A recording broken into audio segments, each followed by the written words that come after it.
자, 오늘은 33장, 창세기 33장 말씀 중심으로 하나님의 역사, 이런 제목으로 말씀을 나누겠습니다. 우리 제목 같이 한번 읽어볼까요? 시작. 하나님의 역사. 사랑하는 성도 여러분, 우리 하나님께서 살아계심을 믿으십니까?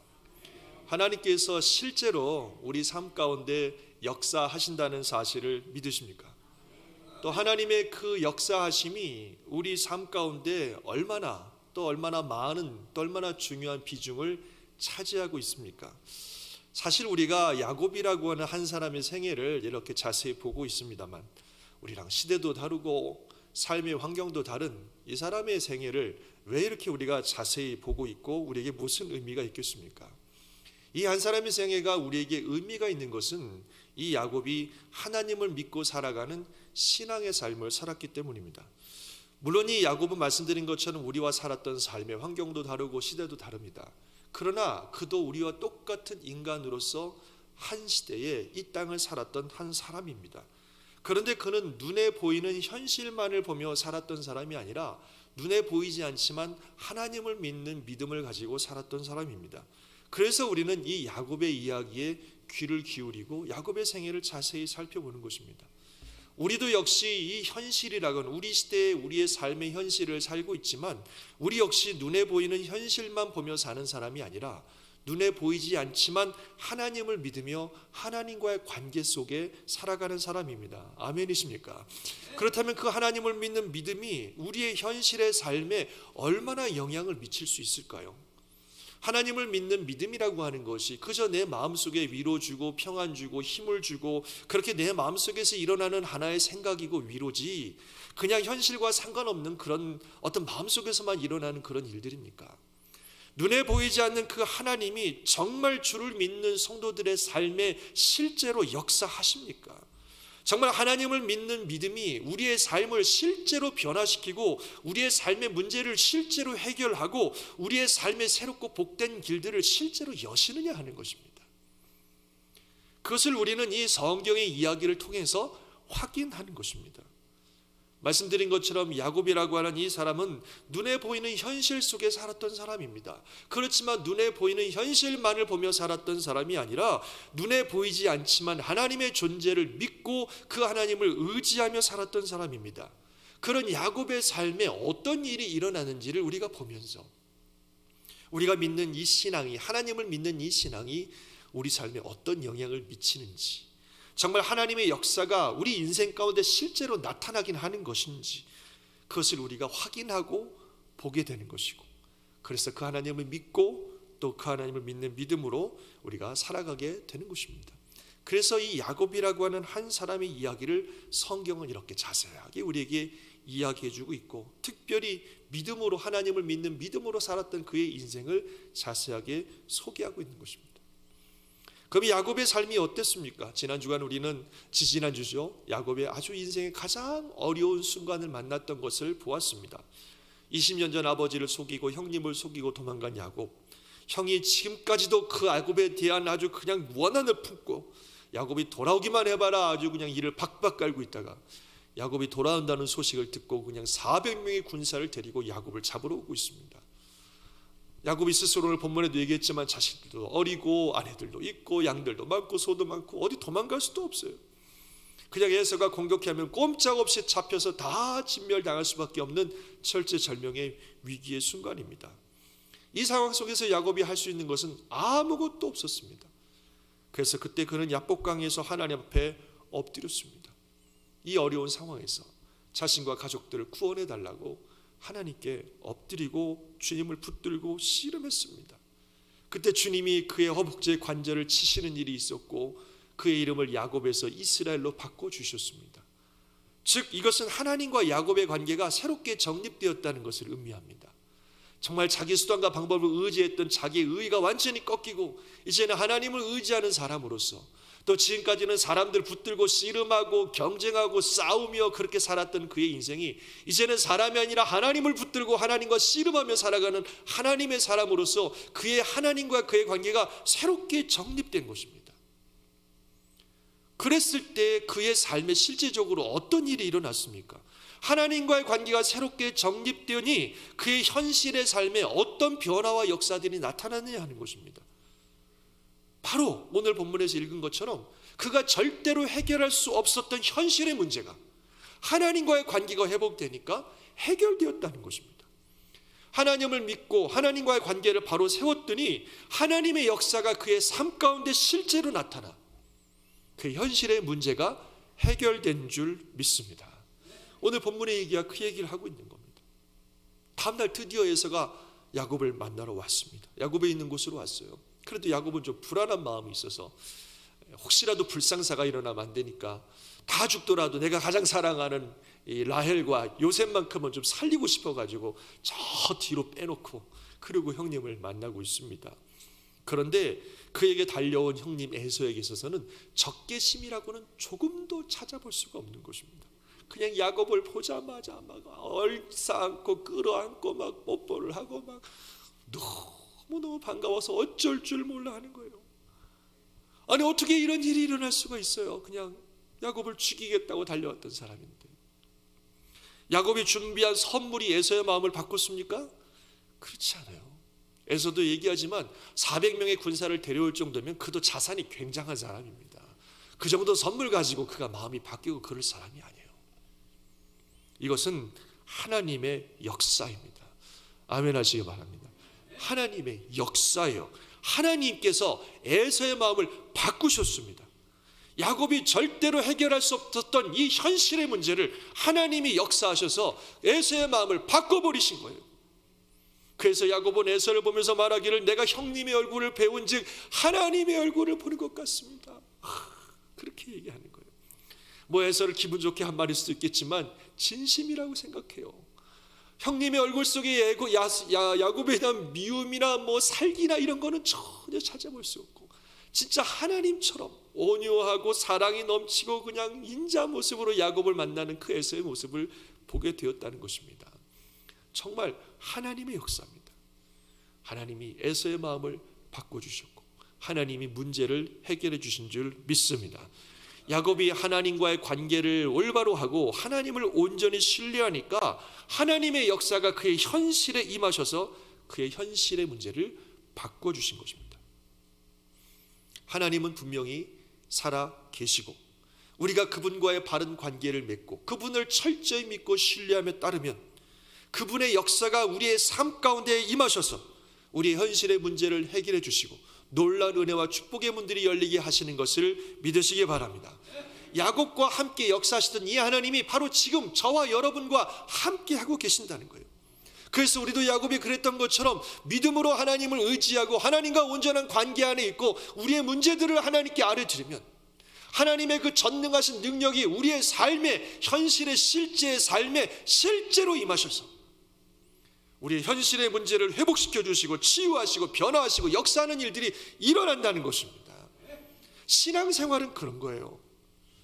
눈에 보이지 않지만 하나님의 살아계심을 믿고 그 하나님과의 바른 관계 안에 거하고 그 하나님이 우리 현실의 삶 가운데 인도하셔서 역사하셔서 우리를 돌보시고 인도하시고 축복하면 가는 것, 그것이 신앙생활입니다. 저도 개인적으로 그런 은혜를 체험한 일들이 많이 있습니다. 그 중에 가장 대표적인 거 하나 말씀드리고 싶은데요. 제가 옛날에 원래 턱관절이 굉장히 약했습니다. 그래갖고 툭하면 이게 엉키고 막 그런 일들이 자주 있었어요. 아직도 기억나는데 2006년 그때 독일 월드컵인가 뭐 하여튼 그거 할 때 그냥 축구 경기를 친구들하고 같이 그때 워싱턴 DC에 있었는데 버지니아에 있었는데 지금 보다가 그 박지성이 그냥 골을 이렇게 확 거꾸로 해서 집어넣는 걸 보고 너무 흥분해서 막 와 그랬다 이게 턱이 빠져가지고요. 가지고 이게 다치지가 않았고 막 두드리고 마사지하고 막 그래서 간신히 회복했던 그런 경험이 있습니다. 어쨌든 이 턱관절이 늘 좀 약했습니다. 근데 이제 제가 2008년인가 제가 이제 볼리비아를 저희 청년들 그때 이제 LA에서 사역하고 있을 텐데 청년들하고 선교를 단기 선교를 갔는데 단기 선교 가서 첫날 뭘 먹다가 이게 턱이 또 걸려가지고요 이 턱이 열리지가 않는 겁니다. 그러니까 입이 3분의 1밖에 열리지가 않았어요. 말은 이렇게 열어도 말은 하지만 입이 열리지가 않아가지고 뭘 먹기가 너무너무 힘든 거예요. 그렇게 입이 이만큼밖에 열리지 않은 상태에서 선교를 다 마치고 그리고 이제 미국으로 다시 돌아왔습니다. 그래서 병원에 TMJ 전문적으로 하는 병원에 가서 이걸 검사를 맡았더니 이게 한 2년 내지 3년 동안 정기적으로 치료를 해야 되고, 또 치료비도 제가 그때 보험도 없었는데 굉장히 제가 감당할 수 없는 치료비를 얘기를 하시더라고요. 너무너무 고민이 되는 겁니다. 고치긴 고쳐야 되는데 목사가 설교도 하고 그래야 되는데 입이 열리지 않으니까 이게 어떻게 하면 좋겠습니까? 말은 좀 한다지만 그게 참 답답하고, 그래서 성도들하고 뭐 소풍 가서 LA 갈비라도 먹으려면 그거 하나가 입에 안 들어가요. 그래서 그걸 다 잘라가지고 이게 조금씩 넣어갖고 먹고 이제 그럴 정도로 입이 열리지가 않았는데, 그래서 이걸 어떻게 해야 되나, 고치긴 반드시 고쳐야 되는데 어떻게 해야 되나 고민을 하다가 제 마음속에 기도하자, 하나님께 기도하자, 하나님께 해결해 달라고 기도하자, 그런 마음의 믿음이 생기더라고요. 그래서 기도하기 시작했습니다. 1년 동안 그것을 위해서 계속 기도했는데 낫지가 않는 거예요. 계속 그 상황 속에서 있었습니다. 그러다 다음 해에 볼리비아를 또 갔어요. 또 다른 청년들과 함께 두 번째 볼리비아 선교를 갔는데, 제가 그곳에 첫날 가서 그곳 볼리비아 교회 성도들한테 얘기했습니다. 작년에 여기 와서 제 턱이 이렇게 됐거든요. 그래서 올해 여기서 좀 고쳐야 되겠습니다. 여러분도 좀 기도해 주세요. 이 선교지에서 제가 이렇게 됐으니까 이 선교지에서 고침받았으면 좋겠습니다. 제가 막 그렇게 성도들한테 얘기하고, 성도들도 많이 기도해 주시고 우리 선교팀도 같이 막 기도하면서 선교를 하고 있었는데요. 어느 날 며칠 지났는데 우리 선교팀들하고 같이 기도를 하는데 한 자매님이 저한테 이러는 거예요. 목사님, 하나님이 말씀해 주셨어요. 하나님이 목사님 턱 고쳐주신다고. 그렇게 말하는 거예요. 진짜? 예, 하나님이 저한테 말씀해 주셨어요. 할렐루야, 믿습니다. 그렇죠. 근데 바로 낫진 않았어요. 근데 조금 몇 시간이 지나서 다른 선교지로 이렇게 이동하고 있는데 갑자기 턱이 부드러워지더니 확 열리는 거예요. 그냥 턱이 확 열려서 그냥 고쳐졌어요. 그리고 그 뒤로 12년 3년이 지났는데 한 번도 턱 관절이 빠지거나 문제가 된 적이 없어요. 그 뒤로. 할렐루야, 완전히 깨끗하게 고쳐졌어요. 정말 하나님 앞에 기도하며 나아갈 때에 하나님의 역사가 제 신체 몸에 임하셔서 이게 치유되는 놀라운 은혜를 제가 경험했습니다. 하나님이 함께 하시면 그렇게 되는 것입니다. 한 분의 더 얘기를 드릴게요. 어떤 권사님 얘기인데, 이건 뭐 오래된 얘기도 아니고 최근 얘기입니다. 이분은 어려서부터 이 교회를 정말 잘 다니셨던 권사님이신데, 그런데 이제 불신 남편과 결혼하면서 교회에 나가지 못하게 됐습니다. 결혼하기 전에는 그렇게 종교 문제로, 신앙 문제로 크게 문제를 삼지 않더니 막상 결혼하니까 달라지는 거죠. 남편이 장남으로만 알았는데 알고 보니까 이 종손이더라고, 종갓집의 종손. 그래가지고 1년에 제사를 한 10번 정도 지낸다고 하고, 특별히 이 시어머님은 불교, 유교, 샤머니즘까지 합의된 아주 복잡한 아주 이상한 종교를 가지고 계셔가지고 매일 새벽마다 나무로 깎은 부적에다가 절을 하고, 이사를 간다든지 무슨 일만 있으면 점쟁이 찾아가서 날짜를 받고 부적 받아다가 수첩에 넣어주고 베개에 넣고 막 그러는 분이에요. 일요일만 되면은 그냥 가족의 일, 이런저런 일들을 계속 만들어서 이 며느리를 여기저기 데리고 다니니까 도대체 교회를 갈 수가 없는 거예요. 그 할 수 없이 교회를 떠나서 10년 동안 교회를 못 나갔다 그러더라고요. 10년 동안. 나 10년쯤 지나니까 너무 견딜 수가 없는 겁니다. 영이 너무 피폐해져 갔어요. 마음에는 기쁨이 하나도 없고 텅 비인 것 같고, 그 마음속에 다른 사람에 대한 미움만 가득 들어차고, 동료들과의 트러블도 잦고, 모든 것이 내가 피해자라는 생각만 들고 너무너무 힘들더라는 거죠. 그래서 한 10년쯤 지났을 때 하나님이 아직도 나를 잊지 않으셨을 거야, 이런 생각하면서 어느 날 하나님께 기도했대요. 하나님, 죄송해요. 용서해 주세요. 저를 좀 회복시켜 주세요. 이 남편과 이 가정을 구원하는 일에 저를 좀 사용해 주세요. 저에게 용기와 담대함을 주시고 제가 가야 될 길을 보여주세요 하면서 하나님께 다시 기도를 하기 시작했답니다. 그리고 그날 또 마침 남편이 멀리 외국에 장기 출장 가 있었는데 남편한테 전화해서, 난 이번 주부터 교회 갈 겁니다. 시어머니 몰래 대신 갈 겁니다. 내가 시어머니로서 딴 건 다 하겠지만 교회는 갈 겁니다. 당신도 좀 협력하시오. 이렇게 해서 끊어버렸다고 합니다. 그리고 이제 몰래 주일날 007 작전하듯이 그냥 살짝 교회를 나가기 시작했다고 합니다. 너무너무 마음이 감사하고, 일주일에 한 번 교회 나가는 거지만 너무너무 좋았다 그래요. 그러면서 이제 마음의 기도의 제목이 뭐겠어요? 남편 구원하는 거죠. 그래서 그것을 늘 기도했는데 하나님이 더 오래 두시면 큰일 나게 느끼셨는지 얼마 안 있다가 이 가정이 캐나다를 이민 가게 하시고, 그리고 미국까지 이민 오게 하셨다고 합니다. 그리고 미국 이민 와서 남편은 처음에는 뭐 잘 아시죠? 교회 앞에까지 데려다 주고 자기는 돌아가고 이렇게 하다가 조금씩 교회 안에 들어오기 시작하고 하나님이 예비하신 좋은 분들을 만나서 드디어 신앙을 갖기 시작했고, 나중에는 정말 믿음 좋은 신앙의 사람으로 완전히 남편이 변했어요. 그리고 이제는 시어머니 거슬려서 막 기도하고 있는데 어느 날 남편이 한국을 들어가서, 이 시어머니가 며느리가 예수쟁인 거 알았으니까 며느리가 그렇다 치고 자기 아들까지 그렇게 된 거 알면 어떻게 나올는지 알기 때문에 엄두도 못 내고 있었는데, 어느 날 남편이 기도하다가 이제 한국에 돌아가서 엄마에게 전도한 거예요. 잘 안 들어가죠. 근데 그 50살 넘은 그 아들이 엄마 무릎 붙들고 막 우는 모습을 보면서 그 엄마의 마음이 감동이 되셨는지, 에휴, 늙으면 다 자식 따라간다는데 나도 뭐 차차 예수 믿게 되겠지 그렇게 얘기하시면서 결국 온 가족이 주께 돌아왔다고 하는 놀라운 간증을 본 적이 있습니다. 하나님이 역사하신 것입니다. 하나님과 떠났던 관계가 회복되어지고 하나님께 간절히 기도하자 하나님께서 이분의 삶과 이 가정에 실제적으로 역사하신 것입니다. 절대로 바뀔 수 없었던 남편의 마음과 어머니의 마음이 바뀌어지고 온 가족이 예수를 믿는 놀라운 역사가 일어났다는 거예요. 이게 하나님의 역사이십니다. 이게 이 권사님만의 얘기겠어요? 여러분 가운데도 아마 이런 경험하신 분들 굉장히 많으실 거예요.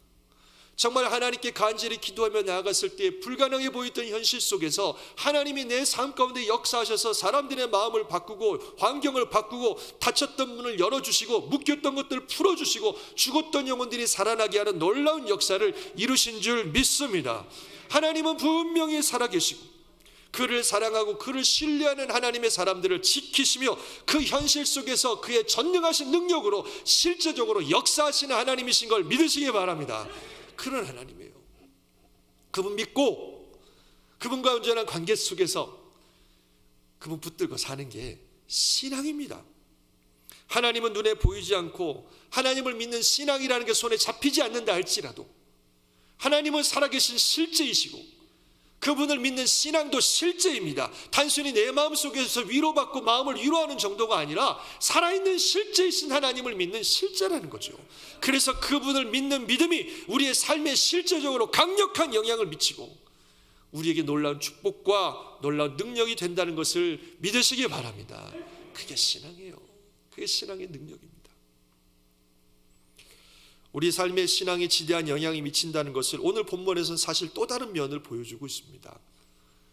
오늘 본문에서 야곱이 에서와 화해를 하고 에서와 훈훈한 작별의 인사를 나눕니다. 그리고 야곱이 내가 형님 나중에 찾아가서 뵐게요 이런 얘기를 하죠. 그래서 에서는 군사를 데리고 자기 집으로 먼저 돌아갔습니다. 그런데 오늘 보니까 야곱이 고향으로 가다 말고 숲곳이라는 데에 이르러서 거기서 집을 짓고 가축들을 위해서 우리를 만들어요. 그리고 며칠 머물다가 이번에는 건너서 세겜이라는 데 가더니 거기서는 아예 장막을 치고 땅을 사버립니다. 그리고 그냥 거기에 머물러 버렸습니다. 이게 왜 문제가 되죠? 원래 여러분 기억나시죠? 야곱이 처음 집에서 도망쳐 나올 때 그가 갈 데가 없어서 길거리에서 잠을 잘 때 그곳이 어디였냐면 베델이었습니다. 그 베델에서 꿈속에 우리 하나님을 만나고 하나님의 약속을 주셨어요. 네가 가는 길에 내가 너와 함께 할 것이고 너를 무사히 집으로 돌아오게 하겠다. 그때 야곱이 너무 감사해서 하나님, 만약에 하나님이 내가 무사히 집으로 돌아오게 해주신다면 내가 지금 세운 이 기둥이 여기가 하나님의 전이 될 것이라고 하나님께 약속했어요. 다른 말하면 여기서 내가 예배드리고 이곳에 예배의 처를 만들겠다고 하나님께 약속했던 겁니다. 근데 지금 하나님이 그 약속을 다 지켜주셨잖아요. 해결할 수 없던 예수의 문제도 해결해 주시고 무사히 고향으로 돌아오게 하셨습니다. 그러면 그 약속에 따라 베델로 돌아갔어야 되는데 안 가고 있는 겁니다. 아마도 오랜 여행이 피곤하기도 하고 그동안 에서 때문에 막 마음이 긴장했는데 그 문제가 풀리니까 그냥 몸의 긴장이 쫙 풀리면서 그냥 노곤노곤해졌는지 세겜이라는 곳에 가보니까 살기도 좋고 편해 보이니까 아유 모르겠다 그냥 여기 있자. 거기에 그냥 안주해 버린 것입니다. 눈에 보이는 현실 때문에 눈에 보이지 않는 하나님과의 관계와 하나님의 약속을 무시한 거예요. 어떻게 됐어요? 우리 다음에 이제 보시겠지만 그의 가정에 정말 생각지도 못하는 어마어마한 불행이 닥쳤습니다. 너무나 어려운 일이 닥쳤어요. 그래서 그 일을 경험하면서 야곱이 다시 하나님을 찾습니다. 하나님의 약속의 장소인 베델로 돌아가자 그러고, 그리고 하나님과 다시 한번 관계를 회복하자. 그 가정의 문제가 비로소 해결되고 안정을 찾아 보인 것을 보게 됩니다.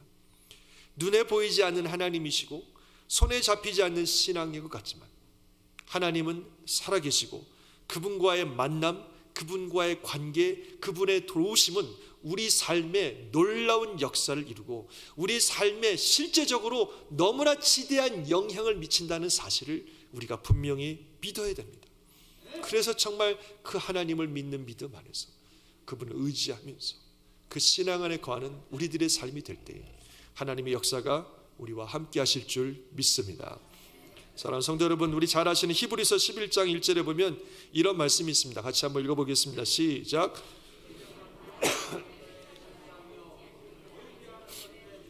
예, 믿음은 눈에 보이지 않지만 그것을 실제로 바라고 믿는 것이다, 이런 의미예요. 그 다음에 6절에 보면 또 잘 아시는 말씀이죠. 시작. 믿음이 없이는 하나님을 기쁘시게 하지 못하나니 하나님께 나아가는 자는 반드시 그가 계신 것과 또한 그가 자기를 찾는 자들에게 상 주시는 이심을 믿어야 할지니라. 아멘. 하나님께 나아가는 사람들은 반드시 하나님이 살아계시다는 것과 하나님을 찾고 구하는 자들에게 좋은 것을 실제적으로 주시는 역사하시는 하나님이라는 사실을 믿어야 된다는 거예요. 그 믿음이 하나님을 기쁘시게 하는 것입니다.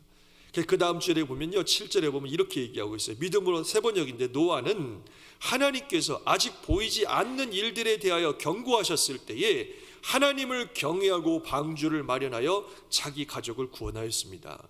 이 믿음을 통하여 그는 세상을 단죄하고 믿음을 따라 얻는 의를 물려받는 상속자가 되었습니다.